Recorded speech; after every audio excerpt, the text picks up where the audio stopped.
Episode की शुरुआत बिल्कुल नए सिरे से होती है जब एजिन की तबीयत ठीक हो जाती है। एपिसोड की शुरुआत में हम लोग एजिन और चीफ को कन्वीनियंस स्टोर के बाहर बैठा हुआ देखते हैं। चीफ एजिन से बोलते हैं, मैंने सुना तुम बीमार थे, क्या तुम अब ठीक हो? एजिन चीफ से बोलता है, वो बस हल्का सा बुखार था। चीफ आगे से बोलते हैं, मैंने सुना तो वो 40 डिग्री सेल्सियस का था। एजिन बोलता है, हाँ ये कोई बड़ी बात नहीं थी। चीफ एजिन से बोलते हैं, तुम्हारा क्या मतलब है? खुद के ऊपर इतना जोर मत दो, तुम अपने आप को इतना ज्यादा पुश क्यों कर रहे हो? एजिन चीफ से बोलता है, मैं नहीं कर रहा हूँ, वो बस हल्का सा बुखार था। फिर उसके बाद चीफ एजिन को गुस्से वाली नजरों से देखते हैं और गुस्से से अपना खाना खाने लगते हैं। फिर उसके अगले सीन में हम लोग चेले और चीफ को देखते हैं। चेला कार को ड्राइव करते हुए बॉस से बोलता है, बॉस कांग्रेसमैन किम अभी भी कोई योजना बना रहा है। चीफ चेले से बोलते हैं, क्या? चेला चीफ से बोलता है, बॉस कांग्रेसमैन किम के अभी भी होश ठिकाने नहीं आए हैं, उसे उसकी पार्टी से लात मारकर बाहर निकाल दिया गया है और उसके बच्चों की हालत इस तरह से हो गई है, लेकिन अभी भी उसका दिमाग उसी तरह है। लेकिन किसी भी तरह वो एक ग्रेट मैन है, वो एक रिच फैमिली और पॉलिटिकल बैकग्राउंड से नाता रखता है और उसकी वाइफ की भी साइड बहुत ज्यादा पावरफुल है। चीफ चेले से बोलते हैं, इतना सब उसकी इस इमेज के साथ कैसे हो सकता है? यहाँ तक कि जब वो सबूत इतने ज्यादा क्लियर थे लेकिन वो फिर भी उन्हें कवर करने की कोशिश कर रहा था। उसकी पार्टी से उसे बाहर निकालने के बाद उसका रिजल्ट उसके लिए ऐसा ही था।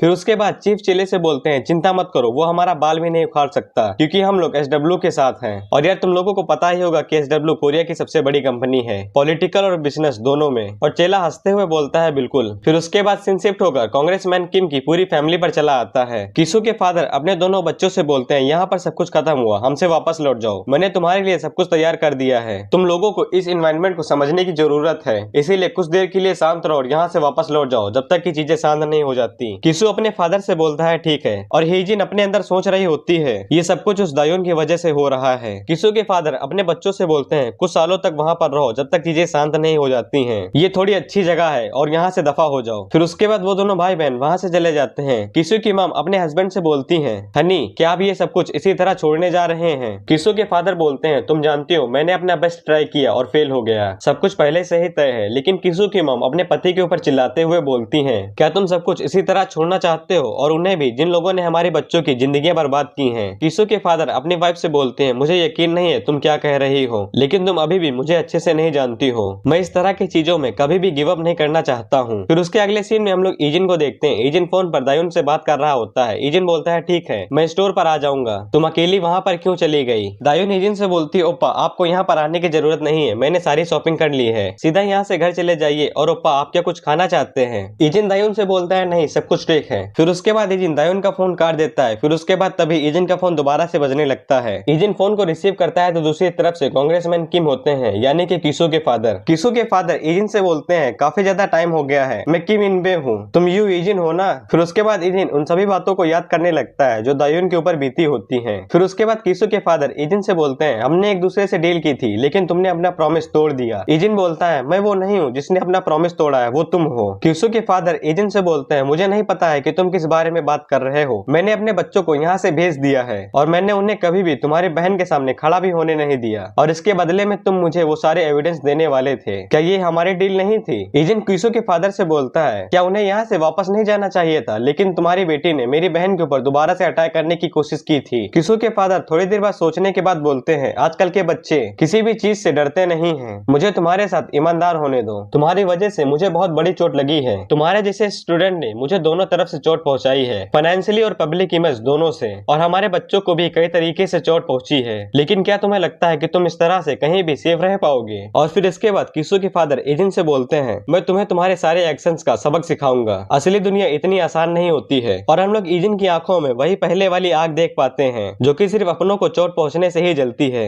फिर उसके बाद सीन शिफ्ट होकर चीफ पर चला आता है जो अपने घर के बाहर खड़े होकर सुट्टा फूंक रहे होते हैं। चीफ जैसे ही ईजिन के दादाजी को उनकी तरफ आते हुए देखते हैं वो अपनी सिगरेट तुरंत छुपा लेते हैं और दादाजी से बोलते हैं, क्या आप घर जा रहे हैं? दादाजी चीफ से बोलते हैं, हाँ। फिर उसके बाद दादाजी चीफ से पूछते हैं, क्या तुमने अपना खाना खा लिया, क्या मैं तुम्हारे लिए कुछ बना दूं? चीफ दादाजी से बोलते हैं, नहीं ये ठीक है। और फिर दादाजी वहाँ से जाते हुए बोलते हैं, ठीक है तुम मुझे कभी भी बता सकते हो, अगर तुम्हें भूख लगेगी मैं तुम्हारे लिए खाना बना दूंगा। और फिर दादाजी वहाँ से जाने लगते हैं और फिर तभी चीफ के कानों में बाइक की आवाज आती है। चीफ पीछे मुड़कर देखते हैं तो दो बंदे एक बाइक पर बैठे होते हैं और वो बाइक फुल स्पीड से चल रही होती है। चीफ उसकी तरफ देखते हुए सोचते हैं, ये बंदा इस एरिया में इतनी तेज बाइक क्यों चला रहा है? और फिर तभी चीफ को ये समझ में आ जाता है कि वो दोनों ईजिन के दादाजी की तरफ जा रहे होते हैं। और फिर उस बाइक के पीछे बैठा हुआ बंदा अपने पास से एक बैट निकाल लेता है और तभी चीफ उस बाइक चलाने वाले बंदे के ऊपर एक जोरदार घूंसा मारते हैं और उससे बोलते हैं, और वो दोनों बंदे पीछे जाकर बड़ी दूर गिरते हैं और फिर चीफ पीछे पलटकर दादाजी की तरफ देखते हैं जो वहां से चले जाते हैं। और फिर चीफ उन दोनों लोगों से पूछते हैं तुम लोग क्या कर रहे हो, और अपने अंदर सोचते हैं मुझे यकीन है ये दोनों उसके दादाजी की तरफ जा रहे थे, लेकिन ये दोनों ग्रैंडफादर की तरफ क्यों जा रहे थे। और फिर तभी चीफ का फोन बजने लगता है। चीफ फोन को रिसीव करते हैं तो दूसरी तरफ चेला होता है। चेला चीफ से बोलता है हम लोग मुसीबत में हैं। चीफ उससे बोलते हैं क्या हुआ। चेला चीफ से बोलता है कांग्रेसमैन किम इस बार हमें नहीं उस हाई स्कूलर को टारगेट कर रहा है। चीफ चेले की बात सुनकर हैरान हो जाते हैं। चेला चीफ से बोलता है वो यू ईजिन की तरफ है, वो इस बार ईजिन के पीछे है। और चीफ गुस्सा होकर बोलते हैं ऐसा बिल्कुल भी नहीं हो सकता। तो इसके बाद में ईजिन किसू के फादर की बातों को सोचते हुए जा रहा होता है कि तभी ईजिन का फोन बजने लगता है। ईजिन अपना फोन चेक करता है तो वो कॉल चीफ की होती है। चीफ ईजिन से पूछते हैं हाई स्कूलर क्या तुम ठीक हो।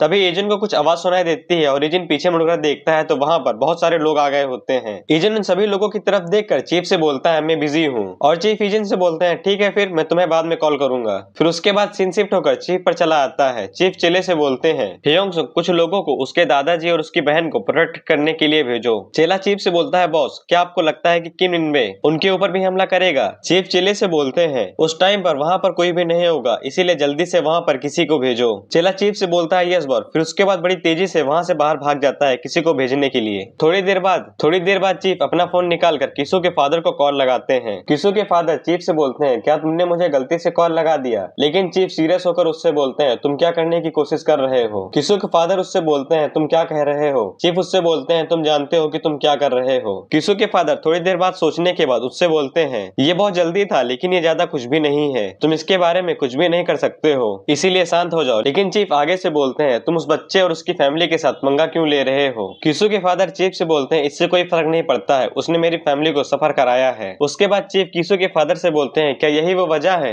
या फिर शायद क्योंकि तुम बूढ़े हो रहे हो जिसने उन खबरों को फैलाया था वो बच्चा वो नहीं है वो मैं था, इसीलिए उस बच्चे के साथ आप कुछ भी मत करना, लेकिन अगर तुम ये करना चाहते हो तो फिर इसे अच्छे से करो। किसू के फादर चीफ से बोलते हैं क्या तुम भूल गए हो कि मैं कौन हूँ। चीफ आगे से बोलते हैं अगर मुझे इसके बारे में चिंता होती तो फिर मैं उन खबरों को नहीं फैलाता। और किसू के फादर दूसरी तरफ से चिल्लाकर बोलते हैं चादूसिक। और फिर चीफ फोन को काट देते हैं। चेला चीफ के पास आकर बोलता है बॉस मैंने उन्हें पहले ही भेज दिया है, मैंने उन लोगों से बोल दिया है कि वो लोग बिल्डिंग के बाहर खड़े रहें। फिर उसके बाद चीफ चेले से बोलते हैं जितना जल्दी हो सके उन सभी लोगों को इकट्ठा करो। चेला हैरान होकर चीफ से बोलता है बॉस क्या आपकी निन्वे के ऊपर अटैक करना चाहते हैं, प्लान क्या है। चीफ आगे से सुट्टा पीते हुए बोलते हैं मुझे बहुत सारा पैसा उसे देना है, एक अडल्ट की तरह मुझे अपना पैसा चुकाना होगा। और चेला आगे से अपना सर हाँ में हिलाता है। फिर उसके बाद सीन शिफ्ट होकर एजेंट पर चला आता है जो लगातार उन सभी लोगों को धोते हुए जा रहा होता है। एजेंट एक बंदे को पकड़कर उसके पेट के ऊपर घूरने मारता है तो वो बंदा दूर जाकर किल्सू के पास गिरता है। किल्सू अपने बंदे से बोलता है तुम क्या कर रहे हो, उसे नीचे गिराओ। कि तभी एजेंट फुल स्पीड से उन दोनों की तरफ आगे बढ़ता है। वो बैट वाला बंदा एजेंट के ऊपर अटैक करता है लेकिन एजेंट उसके अटैक से डॉज कर लेता है और उस बंदे के गले के ऊपर पंच मारकर उसे वहीं पर टेक डाउन कर देता है। फिर उसके बाद किल्सू अपने पास से नाइफ निकाल लेता है और एजेंट के ऊपर अटैक कर देता है, लेकिन एजेंट उसके अटैक से डॉज करता है और उसका हाथ पकड़ लेता है और किल्सू के पेट के ऊपर किक मारता है और उसे नीचे गिरा देता है। फिर उसके बाद एजेंट पलट कर अपने बैग की तरफ देखता है और अपना बैग उठा लेता है और उन सारे लोगों का गेम बजाकर वहां से चला जाता है। फिर उसके बाद सीन शिफ्ट होकर एजेंट पर चला आता है जो अपने घर की तरफ जा रहा होता है। फिर उसके बाद एजेंट अपने बिल्डिंग के सामने एक कार को खड़ा देखता है और उस कार के अंदर जितने भी लोग होते हैं वो सारे चीफ के होते हैं। एजेंट उस कार के पास जाकर उसका शीशा तोड़कर जो बंदा अंदर बैठा होता है उसे बाहर खींच लेता है और उस बंदे को घूरने लगता है। वो सारे बंदे एजेंट से बोलते हैं अरे रुक जाओ ये हम हैं। वो सारे बंदे घबराते हुए एजेंट से बोलते हैं हम सब चादूसिक बॉस के चेले हैं, हम लोग कुछ टाइम पहले मिले थे, क्या तुम्हें याद नहीं है। एजेंट उन सभी लोगों की तरफ अच्छे से देखता है तो उसे याद आ जाता है कि ये लोग कौन हैं